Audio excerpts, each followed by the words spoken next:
Asahel was undoubtedly a very brave man, but also somewhat reckless. Even because of his lack of prudence, he not only lost his own life, but caused developments that ended up extending internal conflicts in Israel and postponing the unification of the Israeli tribes under David. Asahel was one of the sons of Zeruiah, David's sister. Therefore, Asahel was the nephew of Israel's most emblematic king. Although, as I just said, he died before David reigned under a unified kingdom. Asahel was also the brother of Joab and Abishai, two men who became well known in biblical history for their deeds with Israelite forces. And in this video, you will understand everything the Bible says about who Asahel was. Asahel's story is recorded in the Old Testament Bible, Samuel's second book, and also in the first book of Chronicles. The name Asahel means God made, and the biblical text highlights Asahel's courage and agility. He was one of 30 men valantes from David. Therefore, Asahel was a very respected warrior. He is quoted in the first book of Chronicles. Even in a later mention, the biblical chronicler related Asahel as head of a division of 24,000 men in the army of David, in a reference always debated among some scholars.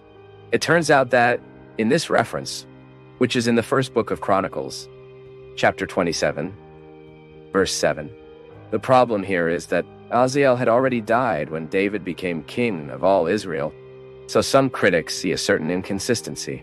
However, a closer study of the biblical text reveals that there is no contradiction. Of course, Asahel had a prominent position among the warriors during the reign of David in Judah. After his death, which occurred before David reigned over all Israel, his son Zebadias was in his place.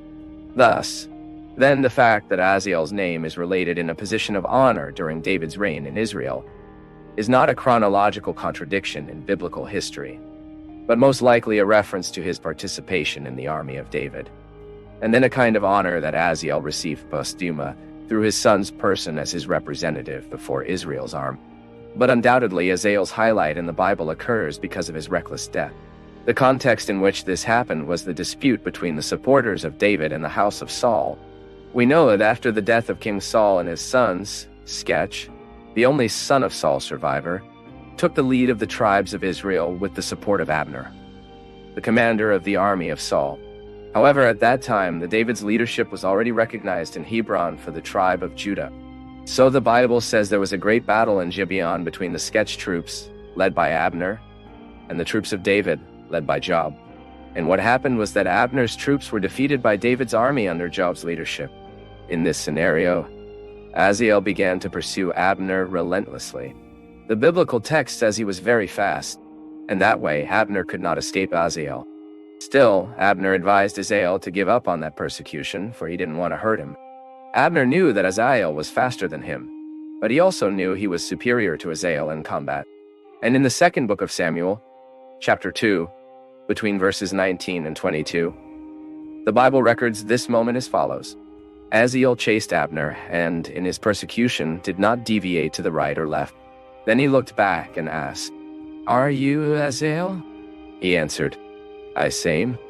Then Abner told him, "Turn to the right or left." He gives the boys of one of the young men and takes his armor. But Asahel did not want to depart from him. Then Abner said again, "Deviate from behind me.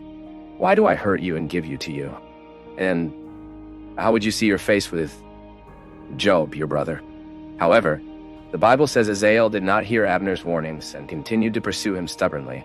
So, without another alternative, Abner had to fight Asahel. Then the biblical writer noted that Abner wounded Asahel with a spear at fifth rib, and the tip of the spear crossed him, and he fell and died in that same place.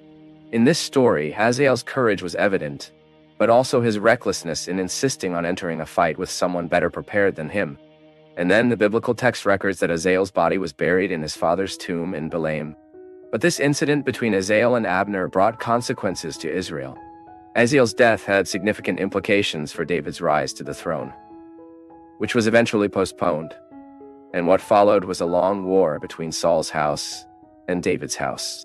But after a severe disagreement between Abner and Sketch, the commander of the army of Israel decided to support David's rise on a unified kingdom. However, when Abner finally articulated the union of the nation over David, he ended up losing his own life. It turns out that Joab had not forgotten what happened on the battlefield in Gibeon, and treacherous, cowardly, and illegal, he killed Abner in a city of refuge to avenge Asahel's death. Even the biblical text reports that, somehow, Joab had the help of his other brother, Abishai, to kill Abner. Because of this, David repudiated the attitude of the two nephews and cursed them, saying, "Fell this blood over Joab's head and over his father's house. Never miss the house of Joab, who is flow, who is leper, who rests on a crutch, who falls the sword and who needs bread." Joab, therefore, and his brother Abishai killed Abner for having killed their brother Asahel on the fight in Gibeon.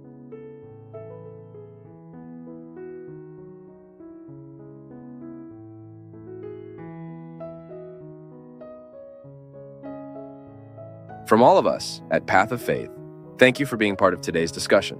We value your input, so please share your thoughts in the comments, show your support with a like, spread the message by sharing, and subscribe to stay connected with us on our journey of faith.